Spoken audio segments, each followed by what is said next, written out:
नमस्कार, उदय India digital में स्वागत है आपका। मैं अंशुमान आनंद। छत्तीसगढ़ में हम इस वक्त हैं रायपुर में और चुनावी गहमागहमी तेज है। इस हर जंग के पीछे एक चाणक्य का दिमाग होता है और हम छत्तीसगढ़ भाजपा कार्यालय में मौजूद हैं उसी चाणक्य के साथ, जिनका नाम है सिद्धार्थ नाथ सिंह। आपका बहुत बहुत स्वागत है सर।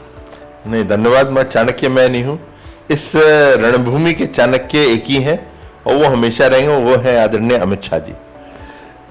आदरणीय अमित शाह जी दिल्ली में बैठ कर जंग संभाल रहे हैं और आप एकदम युद्ध भूमि के बीच में बैठे हुए हैं। सर, हम चुनाव पे बात करेंगे तो महादेव आपकी बहुत चर्चा है, महादेव आप घोटाले की बहुत चर्चा है। छत्तीसगढ़ के लोगों का बहुत मेहनत से कमाया गया पैसा चूस कर दिल्ली भेजा जा रहा है।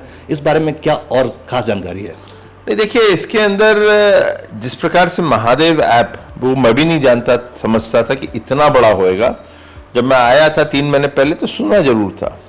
महादेव के नाम पर भी घोटाला कर दिया।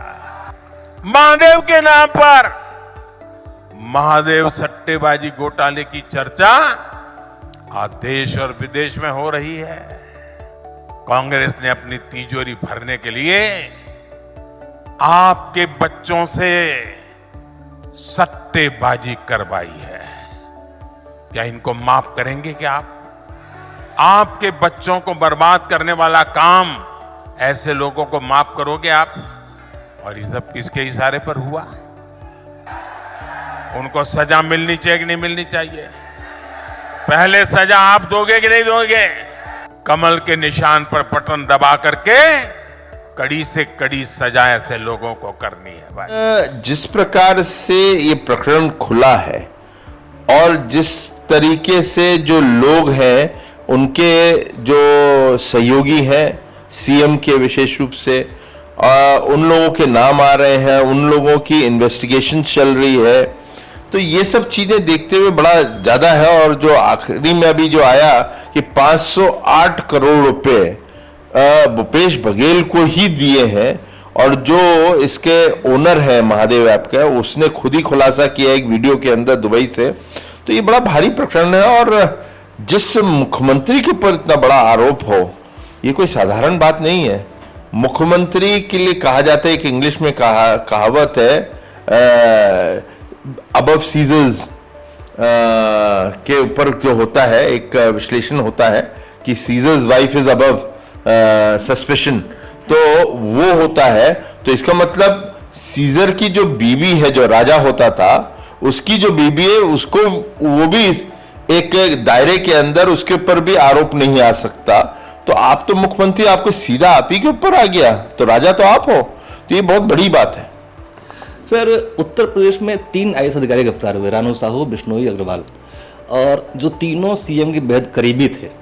फिर भी आप लोगों ने, आप सेंटर में आपकी सरकार है, आपने मुख्यमंत्री को खुला छोड़ रखा है घोटाले पे घोटाले करने के लिए। क्यों ऐसा? नहीं, देखिए, ये एक इन्वेस्टिगेशन का एक प्रक्रिया है। ये कोई केंद्र सरकार इसको मॉनिटर नहीं करती या डायरेक्शंस देती है। ईडी जो है वो अपने स्पीड में, अपनी विवेचना पे, अपने विवेक पे ये विवेचनाएं करती हैं। और वो जो वो कर रही है, तो उसका आखिरी जो पड़ाव होता है ईडी या किसी भी जांच एजेंसी का, वो होता है कोर्ट। वो हाई कोर्ट और सुप्रीम कोर्ट होता है। तो उनकी विवेचना में किंतु परंतु वो कर ले या किसी के दबाव में आ जाए, तो ये भी सच है कि उन लोगों को फिर सुप्रीम कोर्ट या हाई कोर्ट बख्शेगा नहीं। तो एक सर्विस ऑफिसर जो होता है वो हमेशा इन चीजों का ध्यान रखता है, वो अपनी ही स्पीड से करता है। मगर जिस प्रकार से तार जुड़ते जा रहे हैं, तो मुख्यमंत्री को इसका जवाब देना आसान नहीं होगा। प्रधानमंत्री ने साफ तौर पे कहा है कि छत्तीसगढ़ के जो सीएम है, छत्तीसगढ़ जो है वो दिल्ली का एटीएम बन चुका है। जरा इस रहस्य को समझाएं कि ये एटीएम का मामला क्या है और कैसे ये ऑपरेट होता है। नहीं, देखिए, यहाँ पे जो छत्तीसगढ़ में जो लूट मची रही पिछले 5 साल में, वो अनेक घोटाले हुए। शराब घोटाला, कोयला घोटाला, यहाँ पे गोबर में ही घोटाला, ये अन्य जो हुए हैं, ये इसके अंदर कोरोना काल में भी जो प्रधानमंत्री जी ये धान और ये सब भेजते थे, उसके अंदर भी घोटाला कर रहे थे इन लोग। तो ये जितना घोटाला हुआ है, तो इसको यहाँ पे मुख्यमंत्री यहाँ पे इकट्ठा करते थे अपने जो उनके सहयोगी हैं, लेकिन इसका एक तार और जुड़ता है। और जो प्रधानमंत्री जी ने जिसका जिक्र किया और कहा, जो समझौता छत्तीसगढ़ में कर ले और मुख्यमंत्री वाला समझौता कर ले, तो आप लोगों के साथ जो वादा किया उस पर भी समझौता कर रहे थे। तो मुख्यमंत्री जी ने 2.5 साल खूब पैसे कमाए और यही प्रधानमंत्री जी ने उल्लेख किया। और वो 2.5 साल के बाद जब मुख्यमंत्री दूसरा बनना था, टीएस सिंहदेव, वो नहीं बन पाया क्योंकि दिल्ली में चढ़ावा होने लगा। तो ये छत्तीसगढ़ दिल्ली के लिए एटीएम बन गया। आप तो बड़ा अच्छा नाम लिया, मैं उनके बारे में की बात करने वाला था, टीएस सिंहदेव जी। टीएस सिंहदेव जी विद्रोह करते हैं, कुंवारी शैलजा दिल्ली से आती हैं, मामला निपटाती हैं, और भारतीय जनता पार्टी जो मुख्य विपक्षी पार्टी है इस फाइट का फायदा नहीं उठा पाती है उस वक्त। अब चुनाव के वक्त फिर ये मतलब उस मामले को उठाया जा रहा है, तो आखिर भाजपा का ये फेलियर क्यों रहा? नहीं, देखिए, फेलियर नहीं रहेगा, हर मुद्दा समय से उठता है और जब समय आता है तो उसको उठाना पड़ता है, ये भी सच है। और मेरे एक प्रकार से गुरु रहे और आपके भी लोग, आप लोग भी जानते हैं। और इसके अंदर अरुण जेटली जी हमेशा कहते थे, मीडिया के अंदर या पब्लिक में आप जब लोहा गर्म हो जाओ, पक जाए, जब ही हथौड़ा मारना, उसके पहले हथौड़ा मार दिया तो आप फ्लॉप हो जाओगे। तो हथौड़ा मारने का जब टाइम आएगा जब ही मारेंगे ना हम लोग। तो मार दिया, आप देखिए, आप उसका नतीजा देख रहा है। यहां तक कि आप अंबिकापुर चले जाइए, लोग कह रहे हैं कि अब शायद वो भी हारने वाले हैं। अच्छा, अब बात करते हैं सब्सिडी की। हालांकि प्रधानमंत्री मोदी ने साफ कर दिया है कि दिल्ली से जो सब्सिडी आती है उसी को कांग्रेस अपने नाम पे बांटती है और अपना नाम आगे करती है, मतलब एक तरह का श्रेय लेती है। तो लेकिन ये मैसेज 4 साल तक चलता रहा कि भूपेश बघेल, काका बघेल जो है वो सब्सिडी बांट रहे हैं। ये आखिर में ही क्यों मैसेज दिया जा रहा है? शुरुआत में ही बात होनी चाहिए थी ना? नहीं, मैंने तो आपको बता दिया। और जब लोहा एकदम पक गया, गर्म हो गया, हथौड़ा मार दिया, वो चिपक गया। अब जाके लोग सब बात कर रहे हैं, आप भी आए हैं और हम और आप एक साथ ही आए। कल दिवाली से मैं आ रहा था तो आप आए हैं। तो इसके अंदर जो कठिनाई है वो आपको देखिए, उसकी चीज जो है वो सामने आ गई आपके पास, और आपके पास वो सामने आ गई तो ये आप भी वही बोल रहे हैं, क्योंकि इसका मतलब आपको भी 24 घंटे में पता चल गया कि जो प्रधानमंत्री जी भेजते हैं उसका नाम दूसरा करके और उसको फिर बांटने लगते हैं, चाहे वो आयुष्मान भारत हो, चाहे अन्य योजना हो, चाहे वो जन औषधि केंद्र हो, तो उसका नाम बदलकर उसका वो लाभ उठाना चाहते हैं। मैं जनता को पता चल गया है कि भाई ऐसा नहीं है। वो धान पे भी वही कर रहे थे, एमएसपी, ज्यादा तो पैसा एमएसपी पे आता है, उस पे अपना बोनस डाल के वो कहते थे मैं दे रहा हूं पूरा। मैं जनता कहती है अरे मोदी जी ने 1 लाख करोड़ दिया है धान पर। तो ये बातें साफ होती जा रही हैं। अच्छा, हम तो दर्शकों को बता दें कि सुजाना सिंह जी एक बेहद सीजन पॉलिटिशियन है।